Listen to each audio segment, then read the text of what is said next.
नमस्कार, मी रंजिता पवनकुमार आगदारी, नगर परिषदेच्या नगराध्यक्ष पदासाठी उमेदवार. प्रदूषण, आरोग्य, शिक्षण, रोजगार. प्राथमिकता सगळ्यांचे पहिले महिलांच्या रोजगार विरुद्ध. महिलांचा रोजगार विरुद्ध आम्ही काही करणार, महिलांचा रोजगार करून देऊ आणि स्थायी युवकांना रोजगार देण्याचा प्रयत्न करू, बाहेरून न आणता. आरोग्य विभागाची सुधारणा करू. काही सुधारणा नाही झालेली आहे गुजरात आता एवढ्या वर्षापासून. काही सुधारणा आम्ही करू. पुढं आम्ही तात्काळ सुरुवात करण्याचा प्रयत्न करू. आरोग्य केंद्र, आरोग्य सुविधाची पूर्ण सुधारणा करण्याचा प्रयत्न करू. असं म्हणजे मतदारांनी हे प्रयत्न करावा की काम करणारा माणूस कोण आहे. पक्ष आहे, अपक्ष आहे, सगळेच आहे, पण काम करणारा माणूस कोण आहे त्यांना मतदान करावे आणि त्यांना प्रचंड बहुमताने विजय करावा, ही जनताला मी सांगतो. 2018ला पंचायत समितीत मी अपक्ष उमेदवार म्हणून निवडून आले आणि जनतांना मला खूप प्रेमाने निवडून आणले. तर आताही मी जनतांना एक संधी मागते की मला एक संधी अजून द्यावी आणि प्रचंड बहुमताने, माझं बौद्ध चिन्ह टोपली आहे, या चिन्हासमोरील बटन दाबून मला प्रचंड बहुमताने विजयी करावे. प्रचार आपण जोमाना चालू आहे. मला तरी असं वाटते मुंबईची जनता आम्हाला आशीर्वादाच्या रूपानं, मताच्या रूपानं आम्हाला आशीर्वाद देणार आहे. हे सर्व आता बघता मी फिरताना माझा हा कॉन्फिडन्स किंवा ओव्हर कॉन्फिडन्स नाही आहे, कॉन्फिडन्स नाही आहे, पण आपण फिरताना आपण बघतो.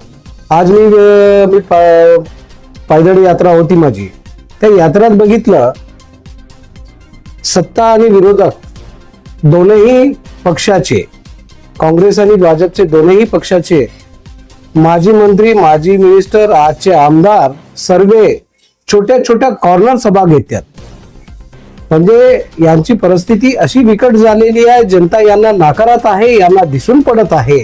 म्हणून नेत्या रस्त्यावर येऊन प्रचारासाठी आपला वेळ देत आहेत आणि लोकांना मतदारांसाठी आपल्या पक्षाचा मत केले पाहिजे म्हणून यासाठी लोकांना कन्व्हिन्स करून राहिले.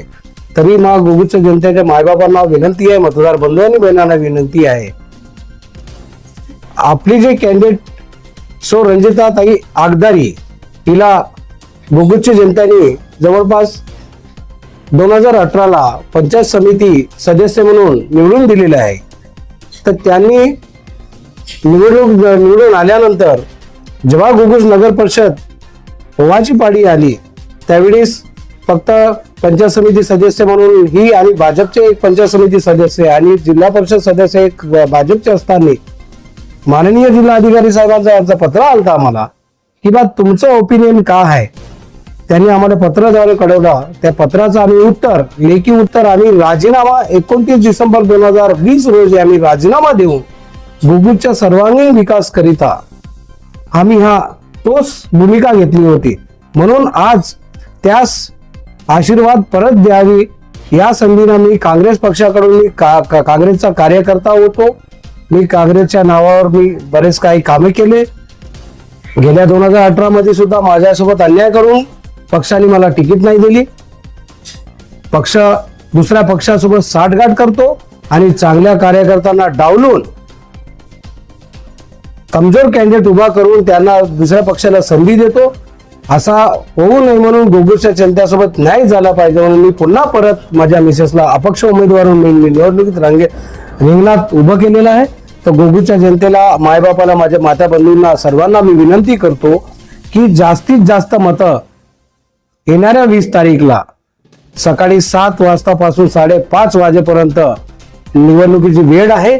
या वेळात जाऊन आपला अमूल्य मत हा पहिल्या मशीनवर पहिली बटन टोपली या चिन्हावर दाबून सौ रंजिता पवनकुमार आगदारी यांना प्रचंड बहुमताने विजय करावी असा मी गुगूच्या जनतेने मी नम्र विनंती करतो.